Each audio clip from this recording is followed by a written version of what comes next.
Well, we've got a little walk to take today, folks. We're going to end up in the same place we started, but there's a lot of history we need to cover in between, okay? Let's get started. Do you recognize this man? This is Rodney King. Name sound familiar? Well, it should. He was the victim of a severe beating at the hands of white policemen, and in the early 90s, he was one of the most famous people in America.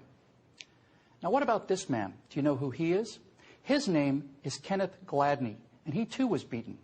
King is famous, and Gladney is almost unknown, because King's beating, which was criminal and appalling, fit a narrative, and Kenneth Gladney's did not. Mr. Gladney made the mistake of attending a town hall meeting with Representative Russ Carnahan.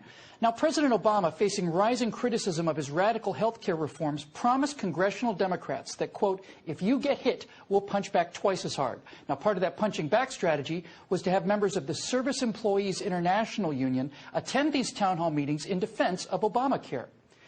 Well, 3 of them, wearing SEIU T-shirts, saw Mr. Gladney handing out flags that bore the American Revolutionary slogan, "Don't tread on me."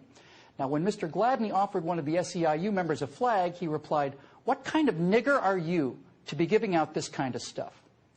The 3 union members then proceeded to knock Mr. Gladney to the ground and repeatedly punch and kick him. Now, let me answer the question that this left-wing union member asked. This American patriot, Mr. Gladney, is the kind of person that runs counter to the narrative. Racial protection, racial sensitivity, and victimology only apply to those blacks and minorities that follow the narrative.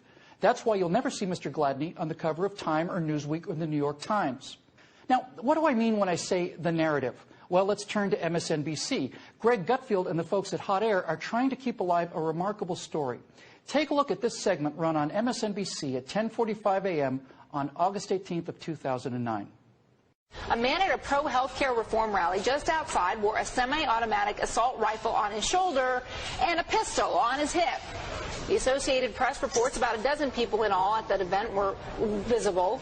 Also, there are questions about whether this has racial overtones. I mean, here you have a man of color in the presidency and white people showing up with guns strapped to their waists or to their legs.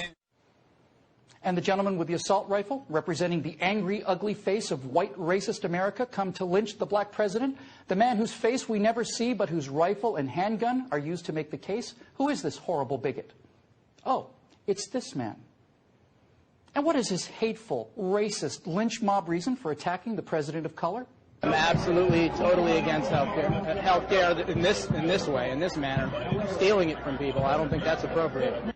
So why was he edited out? Why, in fact, did MSNBC producers choose to cut away from his face and hands but keep his rifle and handgun to gin up stories of armed white mobs at town hall meetings ready to lynch a black president because of racial hatred? He was edited out because not only didn't he fit the narrative, he was edited out and the American people were lied to by MSNBC because he ran counter to the narrative, just as that other American patriot, Kenneth Gladney, ran counter to the narrative. So what exactly is the narrative? Well, now we have to go for that long walk. These 2 men are not politically correct. Now, we've all heard that term, but what does it mean? Where did it come from? Most people think it started in the 90s or perhaps even the 60s. No. Its origins go back to World War I. Now, prior to the Great War, Karl Marx predicted that the workers of the world, united by class consciousness, would arise as one and overthrow national identities and bring about the paradise on earth of world communism. They considered this not theory, but science, accepted fact, and war would be the trigger. War came.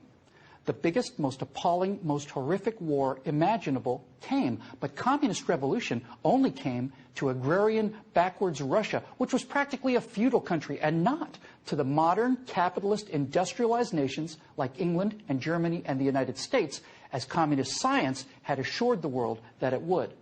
Now, as the dust settled on the Great War, a group of Marxist philosophers decided to form an institute, a think tank, to analyze what had gone wrong. It was originally to be called the Institute for Marxism and would be similar to the Marx-Engels Institute in Moscow. But some worried that the Institute for Marxism might be a little bit too, well, actually a little bit too honest.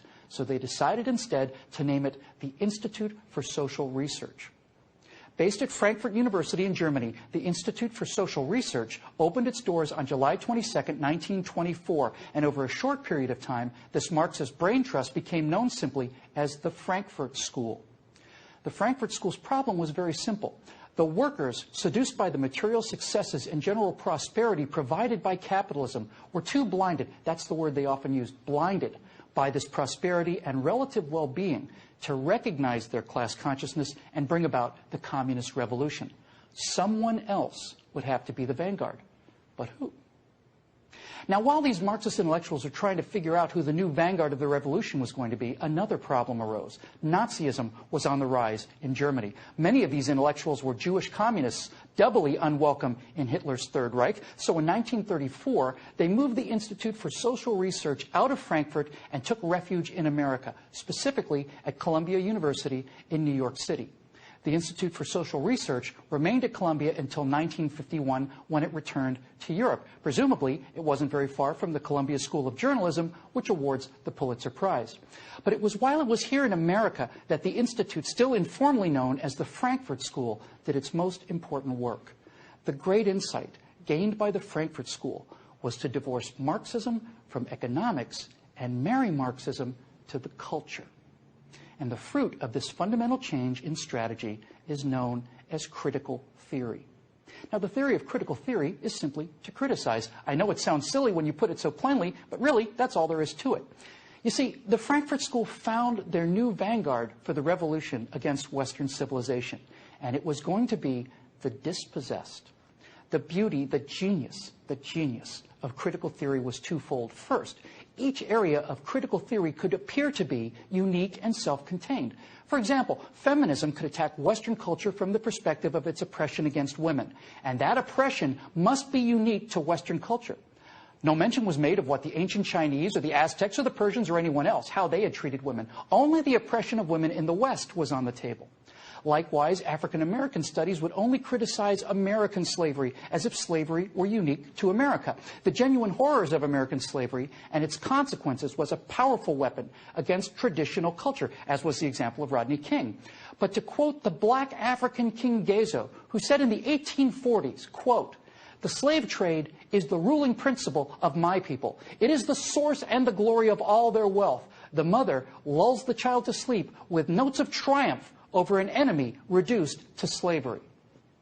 You see, now a quote like that shows the economic incentive of a black culture to sell other blacks into slavery purely for economic gain. Quotes like that make slavery seem less about racism and more about economics, and quotes like that show that there's a little more than white English-speaking guilt to go around. It runs contrary to the narrative, and it has to be suppressed in schools. It is politically incorrect. Preeminent psychologist and Frankfurt School co-founder Erich Fromm argued that there were no real sexual differences between men and women, and that the roles they played in traditional Western culture were simply that, roles assigned to them by the culture. So now gender studies could launch critical theory attacks and claim that all of the oppression of homosexuals or women throughout history were due merely to Western culture and the corrupt patriarchy of dead white men. Dead white men laid the philosophical foundation for the United States of America. If capitalism had triumphed where Marxism had failed, the only way left to bring down this edifice of success and prosperity was to go to the root morality that it was based upon and attack it from all sides. Gender studies, radical feminism, African studies, Native American studies, the deconstruction of classical literature to show racism or sexism or whatever other useful ism for philosophies that didn't even exist at the time of their writing. All of these programs, and all they do, is inculcate and aggravate a sense of rage, separatism, and victimology, and assign to the only culture that actually tries to eradicate these injustices the sole onus of their origins. Now, I said that critical theory was brilliant strategy in two ways. The first being that it launched multiple, apparently unconnected attacks against the dominant culture. But the real source of its power and genius, however, is that the criticism never demands an alternative. What might have been better, what might have worked in its place, what alternatives have been tried successfully in the past, nothing. That's because they have nothing. There is no logic, no history, and no factual underpinning to their dreams and philosophy. Everything they believe in has proven to be wrong. It's been drowned in oceans of blood and tears. But why should mere fact trump ideology? One of the main pillars of the Frankfurt School, Max Horkheimer, famously wrote, quote, "Logic is not independent of content." Yes, it is. Yes, it is. Even the idea of facts, logic, reason, and history are under attack, which is why Rachel Maddow will do 30 minutes making fourth-grade jokes about teabaggers, because that infantile snark is all she has against common American citizens who are quoting Hamilton and Jefferson and Adams chapter and verse, and who are referring to the various clauses of the U.S. Constitution and asking where these new federal powers draw their constitutional legitimacy. You can't argue with that. You can't even let that come out. No, let's make teabagger jokes, and let's just mock the rubes instead. America, the Frankfurt School's bastion of racism and sexism, fought a civil war and lost 360,000 Union dead to eliminate the shameful heritage of slavery. America has elected a black president and run a female for vice president twice. Is there so much as a single black mayor in all of Europe?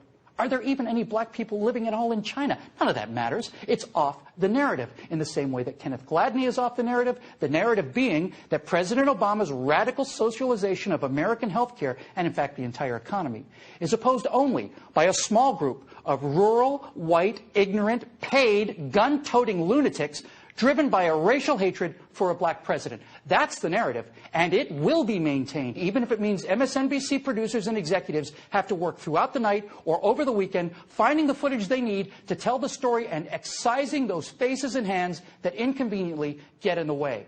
Now, I understand that Mr. Gladney is bringing a lawsuit. Good for him. If I was this unnamed patriot with the AR-15, I can't find his name because the media never deemed it worthy to report it, then I would sue MSNBC for defamation of character and for using me as a pawn to tell the exact opposite story I was there to tell myself. You know, there's a line in the movie Serenity that I often think of these days, and that line is, "You can't stop the signal." The truth will get out. The left has been telling these lies for almost 100 years now in order to resurrect a political philosophy that has killed no less than 100 million people and still will not die. Now, do I think that Contessa Brewer, Rachel Maddow, and the producers at MSNBC are part of a vast Frankfurt School conspiracy? Of course not. Contessa Brewer does not strike me as a person who was hired for her deep historical perspectives. But that's the power of the narrative, you see. It's now so deeply and widely embedded in the culture that it's simply what people believe. And if there were any real journalists left in the world, we'd have heard more about the Frankfurt School. But the signal will get out, even if it's just through the efforts of a few of us sitting here in our basements writing in our pajamas.